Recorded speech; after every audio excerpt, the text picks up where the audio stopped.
सुरुवातीला महत्त्वाची बातमी आहे ती मुंबईतल्या कबूतरखान्यासंदर्भातली। मुंबई हायकोर्टानं कबूतरखान्यावरील बंदी तुर्तास कायम ठेवल्याची माहिती समोर येतेय। सकाळी 6 ते 8 दरम्यान कबूतरांना खाद्य घालण्याचं विचाराधीन असल्याचं पालिकेनं कोर्टात सांगितलं। त्यानंतर पक्ष्यांना रस्त्यावर खाद्य दिलं जाऊ शकत नाही असंही सांगितलं। त्याचबरोबर फक्त कबूतरांच्या खाद्याचा विचार करू नका तर सार्वजनिक आरोग्याचाही विचार करा असे स्पष्ट निर्देश हायकोर्टानं दिले। कबूतरखान्यावरील बंदी संदर्भात आज हायकोर्टात सुनावणी झाली आणि यावेळी सार्वजनिक आरोग्याचा विचार करूनच निर्णय घ्या असं हायकोर्टानं पालिकेला सांगितलेलं आहे। सकाळी 6 ते 8 दरम्यान कबूतरांना खाद्य घालण्याचा विचार असल्याचं पालिकेनं कोर्टात सांगितलं आणि त्यानंतर कोर्टानं पुन्हा एकदा निर्देश दिलेले आहेत। तर कबूतरखान्यावरील बंदी तुर्तास कायम ठेवण्यात आलेली आहे। आपण याबाबत अधिक माहिती घेऊया आमचे प्रतिनिधी विशाल पाटील यांच्याकडून। विशाल, काय झालं आज हायकोर्टात? हेमाली, ही अद्याप ही सुनावणी कबुतरांच्या बाबतीत सुरू आहे। ज्या पद्धतीनं महापालिकेकडनं न्यायालयामध्ये ज्या भूमिका मांडण्यात आलेल्या आहेत त्या भूमिकाच्या बाबतीत न्यायालयाने एक प्रकारे नाराजी जी ही व्यक्त केली असं आपण म्हणू शकतो। कारण का कंट्रोल फिडिंग करता येईल का याचा आम्ही विचार करतोय अशा पद्धतीचं विधान किंवा अशा पद्धतीची माहिती न्यायालयासमोर महापालिकेच्या वकिलांनी दिलेली आहे आणि याच्या बाबतीत न्यायालयानं कुठेतरी नाराजी व्यक्त केलेली आहे। कारण का पहिल्या दिवशी जेव्हा आपण पाहिलं होतं त्यावेळेला महापालिकेकडनं अत्यंत कठोर भूमिका जी आहे ही न्यायालयात ठेवण्यात आली होती। मात्र 6 ते 8 सकाळच्या वेळेमध्ये काही कबुतरांना कंट्रोल फिडिंग करता येईल का याच्या बाबतीत विचार सुरू आहे असं म्हटल्यानंतर न्यायालयाने याबाबतीत स्पष्टपणे महापालिकेला म्हटलंय की तुम्ही थेट निर्णयापर्यंत येऊन पोहोचताय किंवा स्वतःच निर्णय घेताय।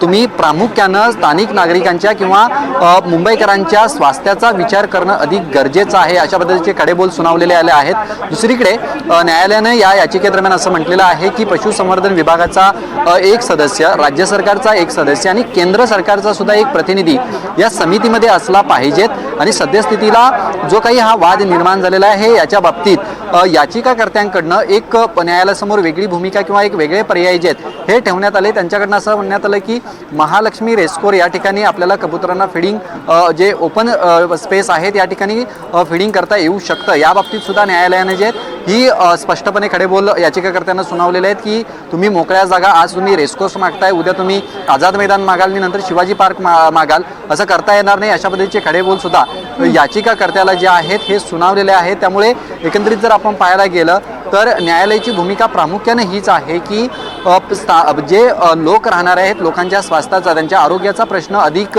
गरजेचा आहे आणि या बाबतीतच महापालिकेनं जी भूमिका मांडली होती या भूमिकेवरती सुद्धा न्यायालयाकडनं जे आहे ते ताशेरे ओढलेले आपल्याला पाहायला मिळत आहेत। त्यामुळे कबूतरखाने जे बंद करण्यात आलेले आहेत या बाबतीत न्यायालयाची भूमिकाच कुठेतरी कठोरपणे असताना आपल्याला या सुनावणी दरम्यान समजून येताना पाहायला मिळते। जो तज्ज्ञ समितींचा अहवाल होता हा अहवाल सुद्धा न्यायालयासमोर आता मांडण्यात येईल। कारण का या समितीकडनं कशा पद्धतीनं कबुतरांचा अधिवास असणं किंवा कबुतरांचा वावर ज्या ज्या परिसरात आहे त्या ठिकाणी तेथील स्थानिक नागरिकांना आरोग्याच्या समस्या कशा पद्धतीनं उद्भवल्या जात आहेत आणि हे परिणाम किती भयानक आहेत हे सुद्धा या अहवालातनं जे आहेत हे मांडलं जात आहे। आणि दुसरीकडे जर आपण पाहायला गेलं तर महापालिकेनं जे कंट्रोल फिडिंगच्या बाबतीत पर्याय एक प्रकारे न्यायालयासमोर ठेवला होता या बाबतीत सुद्धा न्यायालयानं ताशेरे जे आहेत हे ओढलेले आहेत। थोड्याच वेळात या बाबतीत न्यायालय काय भूमिका मांडतं, काय निर्देश देतं हे पाहावं लागणार आहे हेमाली। नक्कीच, आणि त्याच निर्णयाकडे सगळ्यांचं लक्ष असणार आहे। धन्यवाद विशाल, आपण दिलेल्या या सविस्तर माहितीबद्दल। एकीकडे हायकोर्टामध्ये ही सुनावणी सुरू असतानाच आज कबूतरखान्यावरून पुन्हा एकदा आंदोलनाला सुरुवात झाली होती। मराठा संघटनांनी आंदोलन केलं। आज पोलिसांना निवेदन देण्यासाठी मराठी संघटना दादरमध्ये पोहोचल्या। मात्र मराठी संघटना दादरमध्ये पोहोचण्याआधीच पोलिसांनी त्यांची धरपकड सुरू केली। मराठी मुंबई एकीकरण संघटनेचे काही कार्यकर्ते कबूतरखान्याजवळ दाखल झाले। माध्यमांकडे आपली भूमिका स्पष्ट करत असतानाच पोलिसांनी त्यांना ताब्यात घेतलं। त्यामुळे कार्यकर्ते आणखी आक्रमक झाले। 6 ऑगस्टला जैन समाजानं कबूतरखाना बचावासाठी आंदोलन केलं। त्यावेळी चाकू हातात घेऊन महिलांनी कबूतरखान्यावरील ताडपत्री अक्षरशः कापून काढली।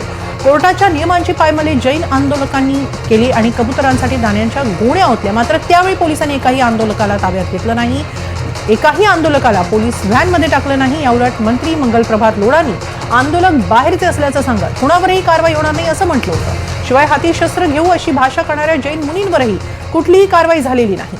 दरम्यान एकीकडे जैन समाजासाठी पोलिसांची बोटचेपी भूमिका आणि दुसरीकडे मराठी आंदोलकांना सर्रास उचलून व्हॅनमध्ये टाकलं जात असल्याची आजची भूमिका।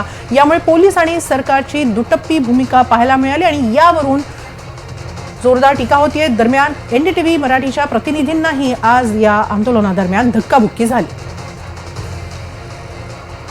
मराठी एकीकरण समितीचे गोवर्धन देशमुख यांनी या संदर्भात काय प्रतिक्रिया दिली आहे पाहूया। पोलिसांना माझी विनंती आहे पोलिसांनी आणीबाणीचा काळ आणू नये। एक मिनिट